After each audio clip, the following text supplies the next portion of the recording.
Good evening, friends. Thank you everyone for joining. So we are in day 16 of our 41 days Guru Poornima meditation. So I humbly thank everyone for joining sessions regularly. So today I'll be sharing about Guru Raghavendra Swamy. So we all know that he's a great guru, great saint, profound spiritual leader, and he's a great scholar. So Raghavendra Swamy, he took birth multiple times on this planet Earth to uplift dharma, that is righteousness. So in one of his past life, he's Prahalada, my dear friends. So Prahalada, we know that he's a devotee of Lord Vishnu. So it is his earliest and most famous incarnation. So he was a Prahlada, and he's a great devotee of Lord Vishnu. And Prahlada, he was tortured by his demon father Hiranyakashipu. So despite everything, Prahlada kept chanting Om Namo Narayana, this is Narayana mantra, so showing his unshakable devotion.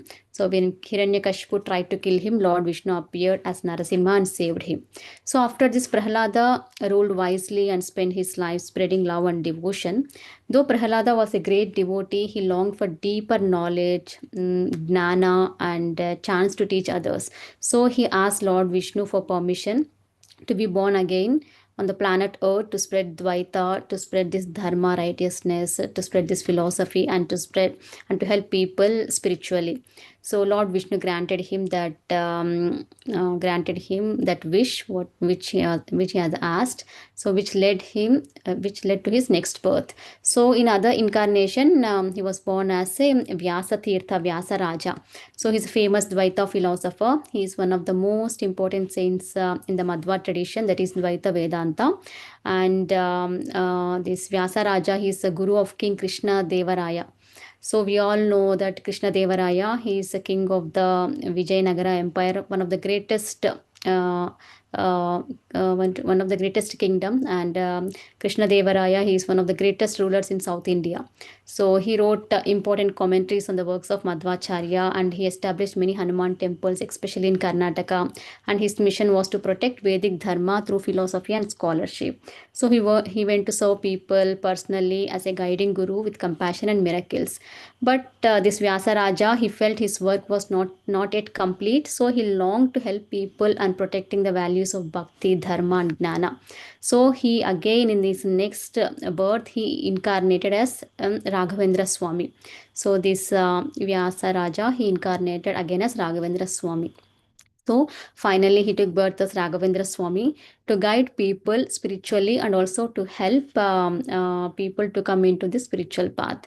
So Raghavendra Swamy's birth name is Venkatanatha, my dear friends. So he was born in the year 1595, and his birthplace is Bhuvanagiri, a town in Tamil Nadu, South India. And his parents are Timmanna Bhatta. He is a scholar and devotee, and his mother is Gopikamba.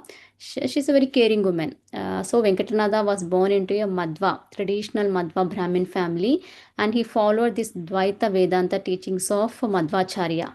And Raghavendra, like Venkatanatha, as I said, his birth name is Venkatanatha. So he's very intelligent from his young age. So after his father passed away, his uncle Sri Guru Lakshmi Narsimhacharya took care of his education in Kumbakonam. So Venkatanatha, so he mastered Sanskrit, Vedas, Shastras, and especially he's skilled in logic and debate, my dear friends. And he's very, very good at music. So he's a wonderful Veena player. Okay, and after his education, and he married Saraswati Bai. They both lived a very simple, humble life. He was living very simple and humble life with his wife Saraswati and his and their son Lakshmi Narayanacharya. Even though he had a family, he remained deeply devoted to God, always meditating and performing daily rituals. So he never charged money for teaching, believing knowledge should be given freely. Even his family often struggled for food, but he always remained calm and focused on God. His wife stood by him through every hardship. Okay, I think around the age of 30, he was called to join this monastery. Okay, so and monastery's guru is Sri Sudhindra Tirtha. He is a respected Madhva guru of the Matha monastery. This is a very big turning point in his life, though it was a very hard decision, especially leaving his wife and child. Venkatanatha followed the call of dharma. Okay, so after taking sannyasa, that is monkhood, the Venkatanatha was initially hesitant, thinking of his wife and son, but realized it was his dharma to respect his guru's words. So around the year 1621, he accepted sannyasa and became Raghavendra Tirtha. So he's changed his name from Venkatanatha to Raghavendra Tirtha, and he was given the title Raghavendra Tirtha. Okay, so one tragic incident happens after he becomes sannyasi, my dear friends. So when Venkatanatha accepted sannyasa, monkhood, he had to leave behind his worldly life, including his wife, and completely he dedicated to his sannyasa life. And his wife Saraswati Bai, she feels very lonely, heartbroken, because he's completely dedicated his life to sannyasa, ignoring the family life. So what she does is she falls into a well and she dies. Okay, and she becomes a ghost, pretatma, because due to the sudden death. But out of compassion, Raghavendra Swamy, he prays for her soul and releases her by sprinkling holy water and chanting mantras. And it is said that she appears before him and she attains moksha. So Raghavendra Swamy helps her in her liberation. Okay, so this moment shows his deep love even after renunciation and his spiritual power to help souls cross over. Okay, and now she's a very they say in the book, they mention that she's a liberated soul. Okay, and yes, after his wife's death, he spends his time in the monastery, completely dedicating his life to monastery, and he quickly rose in stature and became the head of the monastery after his guru Sudhindra Tirtha. And his responsibilities, his spiritual roles and responsibility will start to increase. So in the monastery, he will start to teach scriptures, Vedas, Upanishads, and Dvaita Vedanta. And his teachings were very deep, my dear friends, but yet understandable for all levels, from scholars to villagers.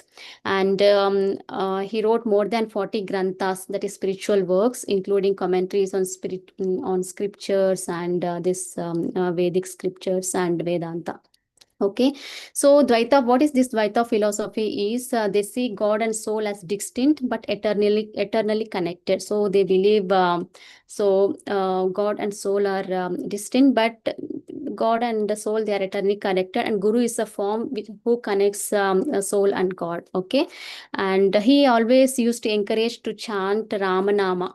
Okay, and he performed so many miracles happen in his presence, healing the sick, feeding the poor, protecting the devotees in needy time, and saving people from disasters. So he performed all these acts weren't to show power but to strengthen people's faith and help them in toughest times. So most of the time he advocated dharma and compassion, my dear friends. Raghavendra Swamy core teachings were do your duty with devotion and God will take care of the rest. Okay, and he had a deep spiritual reverence to his guru lineage, like Sri Madhvacharya, as I said, who is founder of this Dvaita philosophy, and Sri Vyasa Tirtha, and also Sri Sudhindra Tirtha, his direct guru. And after so Raghavendra Swamy decides to build one beautiful matta in Mantralayam. So we all know that Mantralayam, it is a small town on the banks of Tungabhadra River, which is in Andhra Pradesh, okay, in Kurnool district. So it was chosen because that Mantralaya place was chosen because of that place felt very strong spiritual energy, and it is very peaceful, sacred place surrounded by nature and perfect for meditation. So Raghavendra Swamy decided to settle there, to build his monastery, that is Mata, and to guide his devotees. So he promised to remain in Jiva Samadhi, here for in the same. Now he's in Jiva Samadhi. Now he's still alive. So his Samadhi is in Mantralaya. He's still alive in that Samadhi, meditating, my dear friends. So he promised to all his disciples that he will be alive in the Samadhi, and the Samadhi name is called Brundavanam. Okay, so he tell to all his disciples, I will be in this Brindavanam for more than 300 years, helping and guiding the people. That's why whoever the people goes there, they feel the divine healing presence of Raghavendra Swamy when they sit near the Samadhi or Brindavanam. Okay, so when he decided to build that Matha in Mantralayam, the land around Mantralayam was at that time it was under the control of the Nawab of Adoni. Like Adoni is in Kannur district. So Nawab is a Muslim ruler. So when Raghavendra Swamy visited that Nawab place to ask for some land for the Matha, this Nawab laughed and said, "You say your God is great. Can he turn these tamarind seeds into real ones again?" So Raghavendra Swamy, he didn't say anything. He just took the dry seeds, prayed, and gave those seeds to back to the Nawab.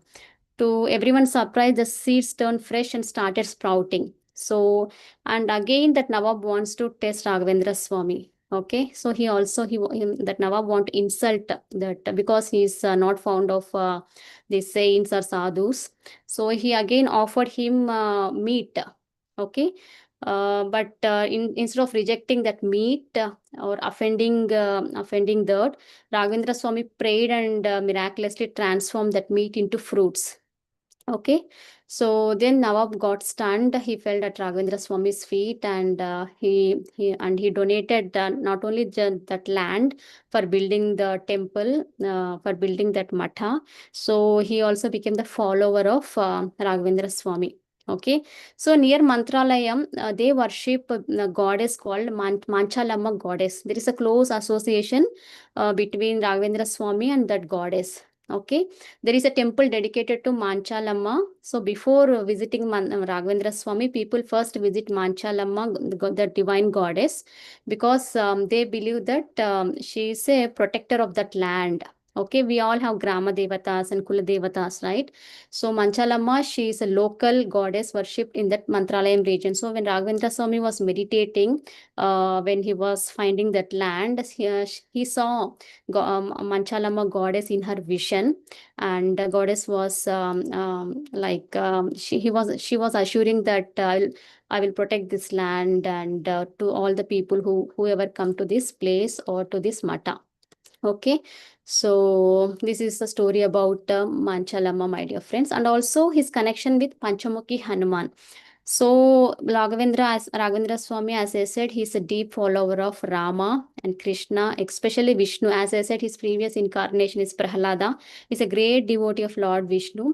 So in this incarnation of Raghavendra Swamy also, he's a deep devotee of Rama. He used to chant Rama mantra, and also when he got connected with Panchamukhi Hanuman, so he meditated by connecting with Hanuman energies for 12 to 13 years. Okay, he meditated intensely, and this meditation helped him gain very spiritual powers and inner peace, and prepared him for his during the time of his final Jiva Samadhi.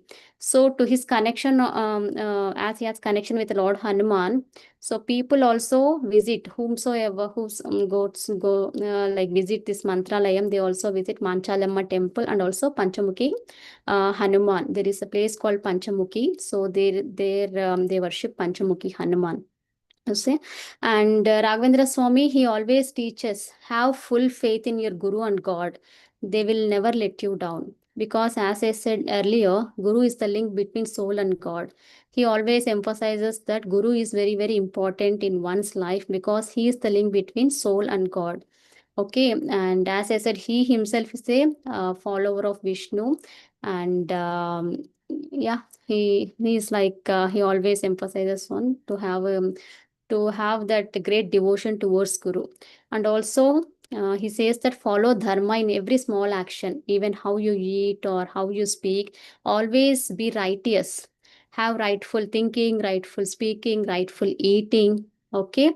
So, and also, as every enlightened master says, see God in action or God in our God in your duty.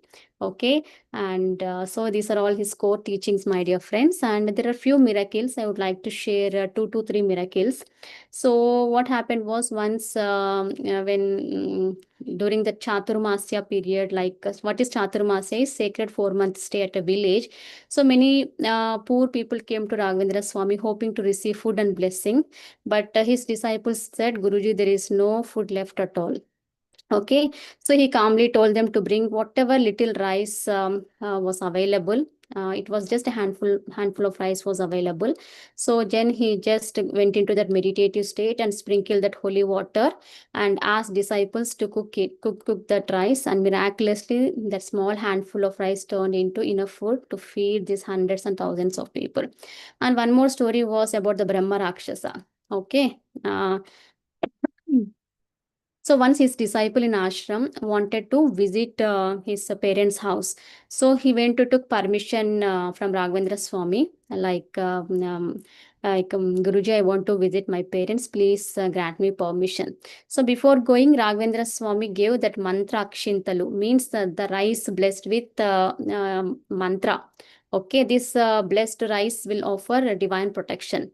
So while traveling, that disciple wanted to take rest, and so he went near one house. So he started resting outside of the house, like inside the veranda. Okay, so one Rakshasa, due to his ancestral curse, he was killing all the babies born in that family. So he used to sit on the tree, and whomsoever the baby, like mother delivers the baby in that family, and that Rakshasa used to kill that baby because as he's unable to move to the higher worlds, he's getting the energy by killing those babies.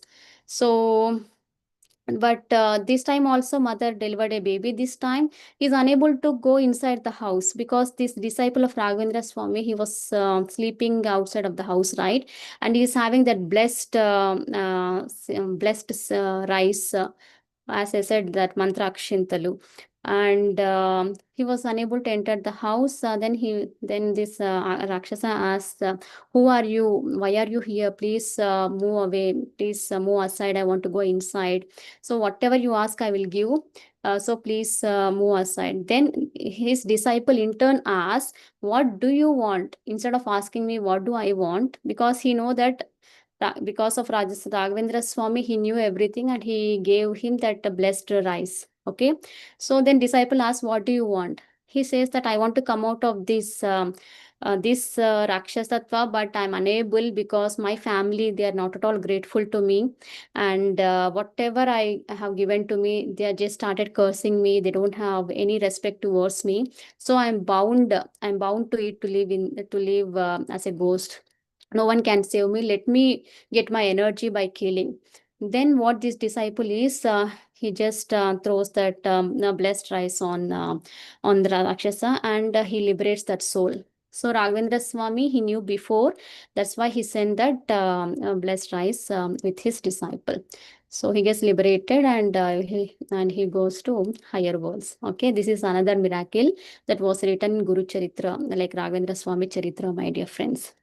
And one more incident is a young boy once accidentally he drops a lamp.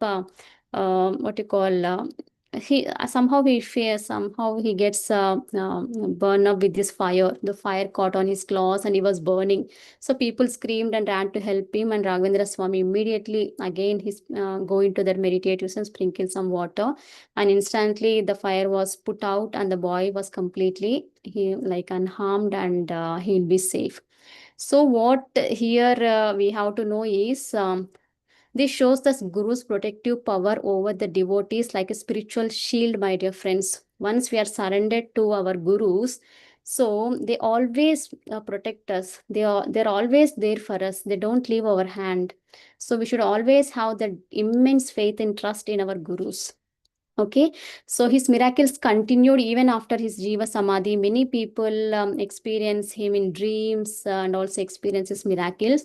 We all know that famous Tamil actor Rajnikant. So Rajnikant, when during his early days, he had a some health problem, and he felt deep stress during that time, and he visited Mantralayam. He prayed sincerely at the Brindavanam, sitting near the Brindavanam of Raghavendra Swamy, and he said, Master, please guide me. That night in his dream, Raghavendra Swamy appeared and gave him peace and reassurance. So the next morning, Rajinikanth woke up and he felt very calm.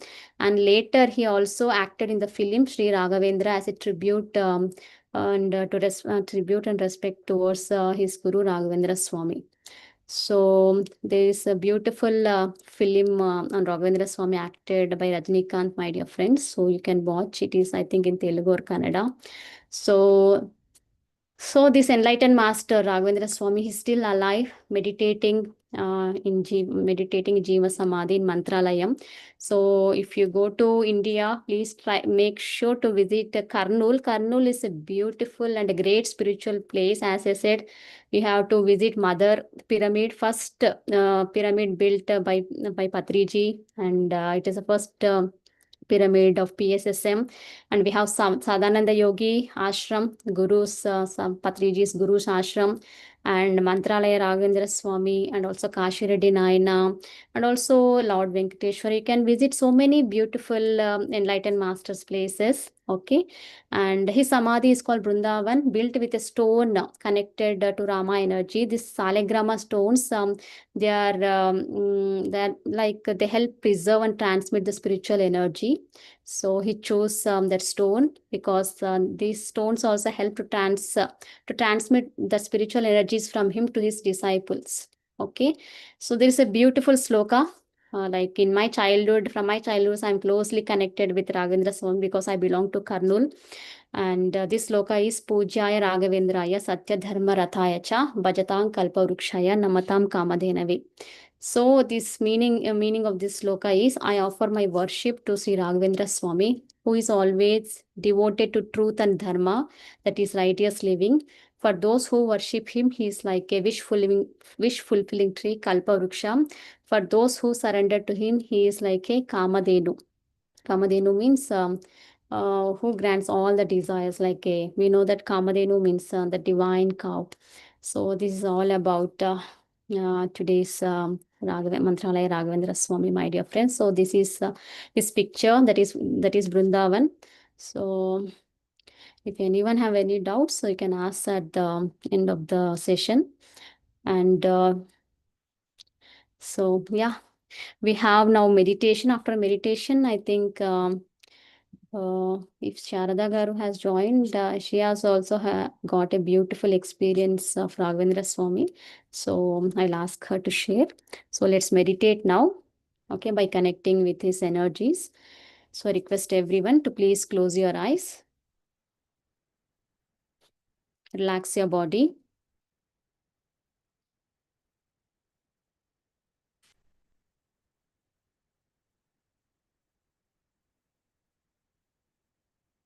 Cross your legs, clasp your hands, close your eyes. Deeply relax from top of your head to toe.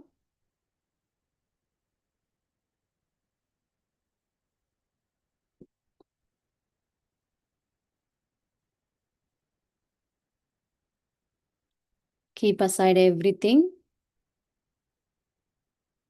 completely. Let's dedicate this time for meditation.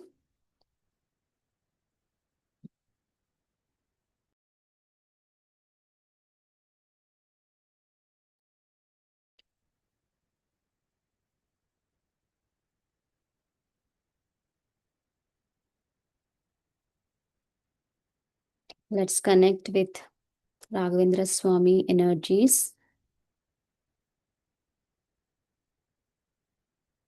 with Patriji, with Sadhananda Yogi Master, with Mahavatar Babaji, with Paramaguru Mandali. Connect with all the divine gurus in your life. It's all become one with their consciousness.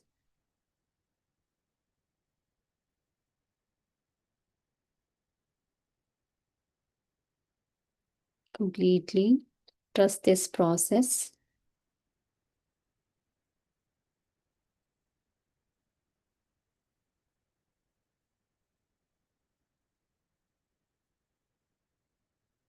It's okay if you get thoughts. Let them come and go. You need not bother about your thoughts. They will come in multiple themes, multiple forms to disturb you, to distract you. Thought is thought. So do not give any energy to your thoughts. Completely be grounded. Be in your body. Feel your body. Feel your breath. Connect with your breath.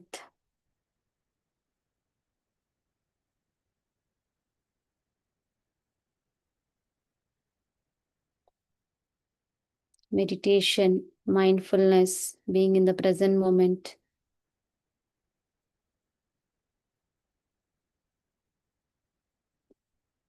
Especially during these times.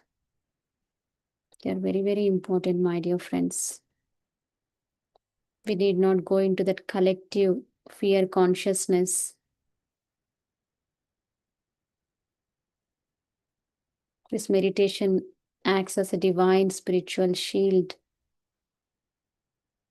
that protective layer.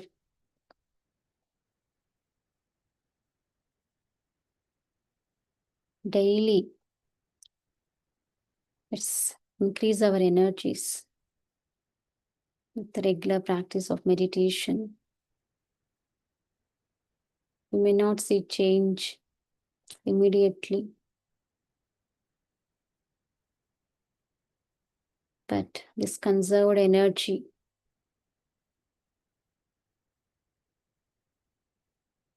helps you to expand your consciousness, shields you, protects you, guides you, always divinely aligns you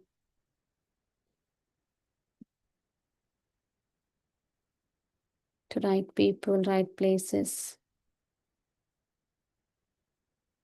By all these enlightened masters spend their whole lifetime just being in meditation because they understood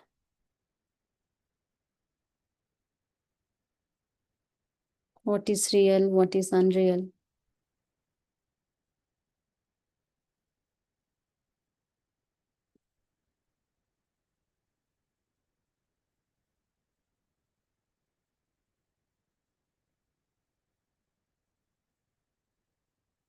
Observe your in-breath and out-breath. Incoming breath, outgoing breath.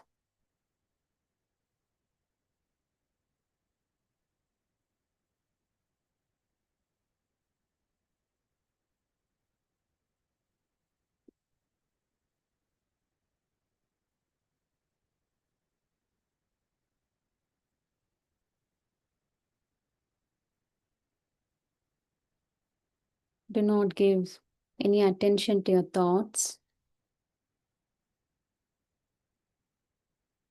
Place your complete awareness, attention, focus on your breath.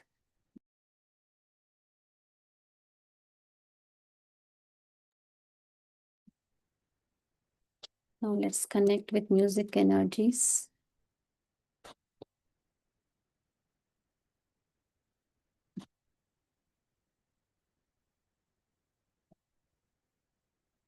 And enjoy this evening meditation.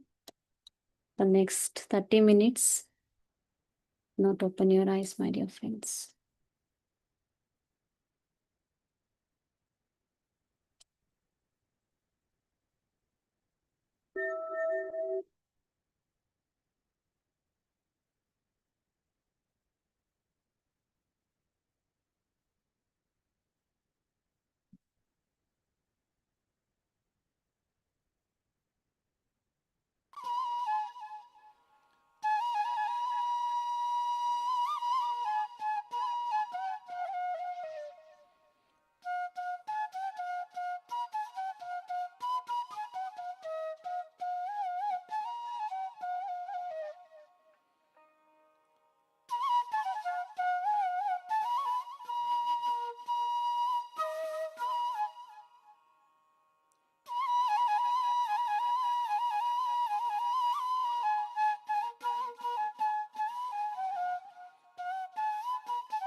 Last 5 seconds.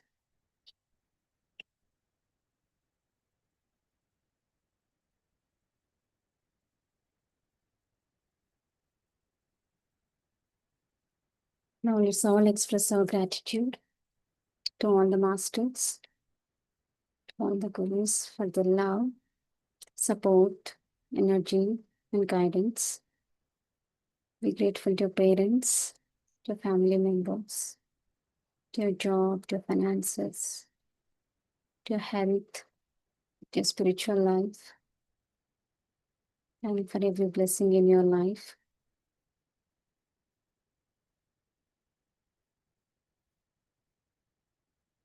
Now, slowly and gently, place your both hands on your eyes for 5 seconds. Now, slowly remove your hands from your eyes and please open your eyes. Thank you so much, friends. Hope you all have enjoyed today's meditation. So, as I said today, Sharda Garu will be sharing about the vision or the message she received in meditation from Raghavendra Swamy. Yes, over to you, Sharda ji. Yeah, namaste, everyone. Thank you, Master Sri Lakshmi. It's a great information, and it's completely new to me to know about Sri Guru Raghavendra Swamy. I know very little bit about him, but through this session, I got to know. It's glad that I have known more information about him, and yeah, namaste all. I'd like to share my experience, which has happened the early stages of my meditation journey. So, since childhood, I followed puja rituals as part of my family tradition. So both my parents and in-laws families practiced. It's a daily worship, and I continued the same after marriage. But as I started my meditation journey, I began to feel a little confused. So I had learned that God is not limited to idols or forms, and I often received visions and wisdom during meditation. So, and also we also had from 18 guiding principles of PSSM that we should not worship. There is no like idol worship. So still I couldn't easily let go of daily puja rituals then. There was a bit conflict inside me. So one morning during my usual puja at our small home mandir, so we had a small mandir in our home here. I closed my eyes and I suddenly had a vision of Sri Guru Raghavendra Swamy. So this surprised me because I was never a devotee or a follower of him. I never worshipped him, but we used to have a photograph of him in my childhood at my mother's home, so at my parents' home, but I never worshipped him. So why did he appear? This was my question when I saw in my vision. So then he gently spoke and asked me a question. Do you know the true meaning of puja? So I had no answer, so I stayed silent. Then he continued to explain that the puja mandir in your home represents your mind. It's called in Hindi we call man, like mansu. So just like you clean the mandir daily, you must also clean your mind every day. So remove old and useless thoughts.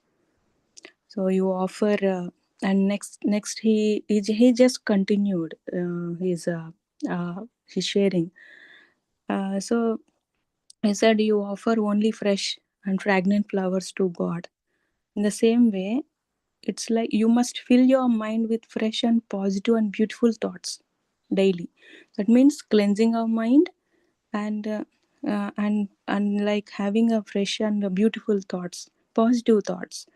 And next he said like about lighting up the diya, so lighting a lamp. So we light the lamp, right? So lit the lamp. So lighting a lamp in diya in pujas means you are lightening the wisdom in you. That means we are igniting the wisdom. That's the hidden meaning. Okay, like and since childhood, I had one question. So if God created all flowers, why are only fragrant flowers chosen for puja? So isn't it that like unfair? I felt like God being unfair to. It's not fair to all the rest of the flowers. So I thought I asked this question like to many people in my childhood, but I couldn't get any proper answer. So that question I got remembered, and I thought, okay, we can directly we can ask him like God. So I finally asked this question to Raghavendra Swamy. So he answered lovingly. So he said, the fragrance is not for God. It is for calming the minds of the people who come to worship. So who are ready to, who are doing the rituals and all, who before God, who says, well, it's for the fragrance is for them, so to calm the mind. So and he said, a calm mind connects easily to the divine. So that's what he beautifully answered, friends. And I felt like this is, yes, I got my answer. And also like incense sticks, we burn incense stick. That's also, it's like Patri sir said, you can burn these incense sticks, you can lit it, and the fragrance you get, you calm your mind, it calms the mind. So this is the rituals, whatever the hidden meaning behind the ritual. So finally he told me clearly that from now on it's time for you to stop these outer rituals. And he said, you must start meditating, and you have to stop this. So that was a turning point in my life. So from that day I left behind the ritualistic puja and began my true journey, friends, into meditation. So with the clarity, I got clarity. So God himself, he said to stop this, to worship, and he said to meditate. And in what we do in meditation, we calm our mind automatically. When we observe our breath, the mind calms down. And he said, Raghavendra Swami said, when the calm mind connects to the divine, so when we automatically get connected to we get connected to the divine. And so as I got the clarity, I could explain clearly to my family members. So this is experience gave me a confidence and a deeper understanding. So thanks to Raghavendra Swamy, and thanks to Master Sri Lakshmi for reminding this experience and giving opportunity to share with you all. Thank you. Okay, thank you so much, Sharda Garu. And today is App Day, as we are discussing about this wonderful Guru Raghavendra Swami. He himself has shared such a wonderful, profound message about the real meaning of puja. So, Swaswarupanusandhanam Bhakti Ritya Vidiyate. So, we have a beautiful saying, right? So beautiful. Thank you so much once again. Thank you. So, yes, friends, anyone would like to share anything? Have any doubts regarding this? Okay. So, thank you all. Thank you so much. And let's all connect in tomorrow's session. Bye, everyone. Good night. Yes, thank you, Indraji. Thank you. Okay, friends, I'm closing today's call. Thank you, everyone, for your comments.